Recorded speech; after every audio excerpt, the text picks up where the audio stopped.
So, you've poured hours, maybe even days, into creating what you think is a fantastic web page. But then you go to Google, you type in your keyword, and it's just crickets. Nothing.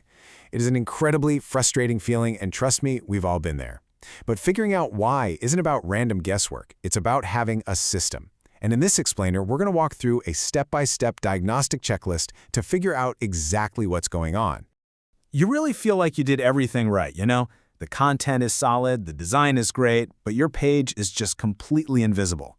Meanwhile, you see your competitors sitting pretty on page 1. What is going on? What's the secret they know that you don't?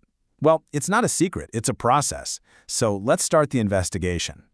Okay, let's get into it. The very first step, the first fork in the road for our investigation, is figuring out what kind of problem we're actually looking at. We have to ask one crucial question. Is your page just not ranking well, or is it not ranking at all? Because the answer to that question completely changes how we're going to tackle this. And this distinction here is so important. Look, if your page isn't ranking well, meaning it's on page 5 or page 10, getting a few views, that tells us Google can see it, it understands it. It just thinks other pages are better. That's a content problem. But if it's not ranking at all, we're talking 0 impressions, 0 clicks, completely invisible, that points to a much deeper technical issue. It probably means Google literally can't find your page or is being blocked from even looking at it. So, to find our first real clues, we have to go straight to the source, and that is Google's Search Console. This is Google's free tool that shows you exactly how it sees your website. And I'm serious here. If you don't have this set up, just pause this and go do it right now. You absolutely cannot do this kind of diagnostic work without it. It's essential. Okay, so once you're inside Search Console, you're going to head over to the Performance Report. Filter it so you're only looking at the specific URL of the page you're investigating. And here's the pro tip. Set the date range to be as long as possible. Now, what's the story here? Do you see any impressions at all? Even a handful means Google has indexed the page. Or is it just a flat line at 0? That's your good clue that we might have an indexing problem. Or maybe you'll see it was getting traffic and then it suddenly fell off a cliff. Each of these patterns tells us where to look next. All right, let's assume you saw that flat line, 0 impressions. That means we have to start with the absolute basics.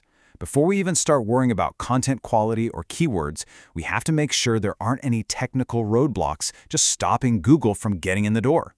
So let's run through a quick technical checklist. Okay, let's tackle this one by one. First up, step 1, crawling blocks. There's a tiny little file on your site called robots.txt, and a single line of code in there can accidentally tell Google, hey, ignore this page, or even ignore this whole website. It happens way more often than you'd think. Step 2, indexing status. This is easy. Pop your URL into the URL inspection tool in Search Console. It'll give you a straight-up yes or no answer. Then, step 3, internal links.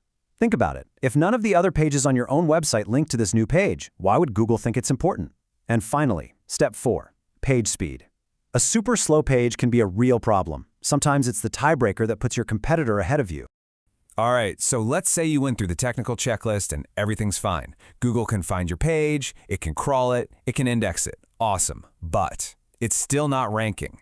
Now our investigation takes a turn. We move away from the technical stuff and start looking at the actual quality and relevance of your content. This right here. This is probably the single most important question in all of SEO. I mean it. You might think you've created the world's best page on a topic, but if it doesn't line up with what a real person is actually trying to find when they type something into Google, you're never going to rank. We call this searcher intent. And this table just nails the concept. Look at the first example. Someone searches for cheap embroidery patterns. They've got their wallet out. They want to buy something. Their intent is commercial. If your page is a beautiful, well-written article on the history of embroidery, it doesn't matter how good it is. It's a total mismatch, and Google knows it. On the other hand, if someone searches how to embroider, they want to learn. A video tutorial is a perfect match for that informational intent. See the difference? And beyond just intent, there are a few other common content roadblocks. Keyword cannibalization, for instance. That's when you have 2 or 3 pages on your site all trying to rank for the same thing, which just confuses Google. You might also just have the wrong format. Go search for your keyword. What do you see on page 1? Is it all videos? If you wrote a text article, you're fighting an uphill battle. And finally, you gotta be honest with yourself. Does your page bring something new to the table, or is it just a rehash of the top 10 results? Okay, so let's say your content matches the search intent, you've got the right format, and it's unique. What else could there possibly be? Well, there's one more huge layer we have to look at, and it's all about credibility and trust. Google needs to know your content is reliable, and it uses a framework to judge this called EEAT.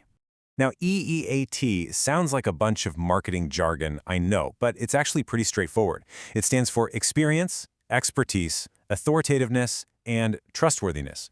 Experience is about showing you've actually done the thing you're talking about. Expertise is about proving you have the knowledge or credentials. Authoritativeness is about your whole website being seen as a go-to source.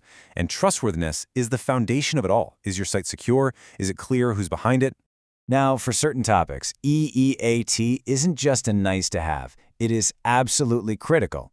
Google calls these your money or your life topics, or YMYL for short. And it makes perfect sense, right? If your page is giving out medical advice or financial advice or legal tips, bad information could seriously harm someone. That's why Google's standards for these topics are incredibly, incredibly high. So there you have it. The path from being totally invisible on Google to actually getting ranked isn't some dark art or secret. It's a logical process. It's an investigation. You start with the technical foundation, and then you move up through the layers of content quality and finally trust. This quote really says it all. The biggest mistake people make is jumping to conclusions and just randomly changing things. Don't do that. Be a detective. Systematically rule things out. Is it a crawling issue? No? Okay. Is it an indexing issue? No? Okay. Is it an intent mismatch? By going through the checklist, you will find the real culprit. So, now you have the checklist. You can move from just being frustrated to taking real action. Think about that page that's been bugging you. Looking at this whole process, what's the very first roadblock you're going to check for?